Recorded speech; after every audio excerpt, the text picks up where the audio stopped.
Well, like you must have a business card. Well, yes, I do. Thank you. You do? At 13, you have your own business card. Okay, that's a nice start. I'll get in touch with you later. Sure. What do you do? Oh, well, mainly, I like to call myself a software and cognitive developer because I love developing with cognitive computing and artificial intelligence. I'm an algorithmist. I love working with, designing, and implementing algorithms. I'm a keynote and TEDx speaker. I'm an author. I've written a book, and I'm working on another one about IBM Watson. And, of course, I'm also an IBM champion for cloud and honorary IBM cloud advisor. Where did Hang I on go a second. wrong? Someone just get me a flannel card down. Do you go to school? Well, I'm currently homeschooled in grade 8, going to grade 9 now. Wow. Okay, so your bright artificial intelligence is taking over the world. Is that fair to say? Well, you see, that's actually one thing that I believe a lot of people have, the sort of misconception that artificial intelligence is this technology that was made to replace humans at really everything we do, whether it be, our jobs or whatever we do at home every day. But really what I believe is that artificial intelligence was developed and is continuing to be developed for the sole purpose of really augmenting our life and amplifying our skills or capabilities and what we can do every day. But what about when the computers actually learn that they're better than us?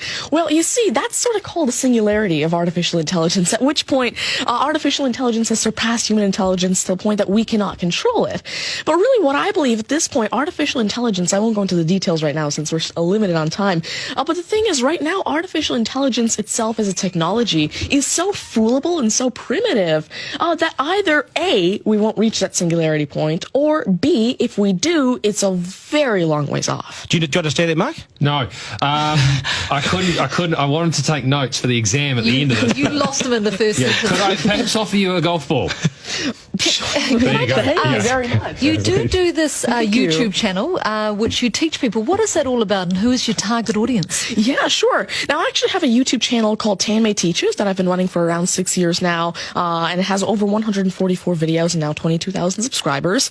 And so on it, I love to teach about computing, really programming, these algorithms that I develop, machine learning especially, math, science, and especially technologies like IBM Watson. Because, of course, I like to share my knowledge because I realize that there's this lack of resources for people to learn about technologies like AI, which is why I absolutely love sharing my knowledge through, of course, these YouTube videos, the books that I'm authoring, the keynotes that I have, and really Watson comes in here in such a great way because Watson allows me... What's Watson?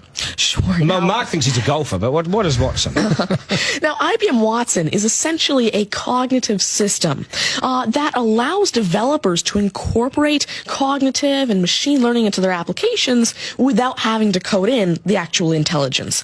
And what this means is that, of course, right now, really one of the main reasons developers aren't incorporating more machine learning into their apps is because it's so hard to do. It's really difficult to incorporate intelligence because... Has the I'm going to take this somewhere else, this interview. Has the Homeschooling Association of the World got hold of you as the front person? Well, there is actually a Homeschooling Legal Defense Association, I believe, HSLDA in Canada, and I actually had a keynote for them last year in Niagara Falls. You're the poster boy for homeschooling, aren't you? Well, I did have a keynote for them, and I talked a lot about the advantages of homeschooling and why it's great for kids who want to go into different and really targeted subjects. Okay, I want to get right down to business now.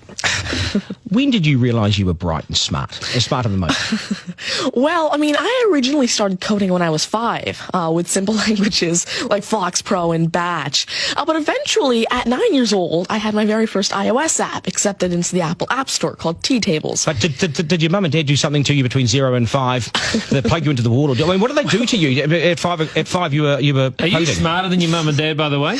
Already? Well, I have... my dad used to work as a computer programmer, but he used to work with, simple, regular programming languages like Fox Pro, Batch, a little bit of C, etc. But you see, now I'm really interested in artificial intelligence and how it can actually be implemented on all these different platforms. You'd be a nightmare to teach. Apps. You'd be an absolute nightmare to teach, wouldn't you? Because you'll be smarter than the lecturers. And you would I never ever want to get in an argument with you, ever. But I would like to see you on a quiz show because I think you would nail that. Well, you see, there is one thing that I've been working on, and it's essentially an app called Ask Tanmay, an NLQA system.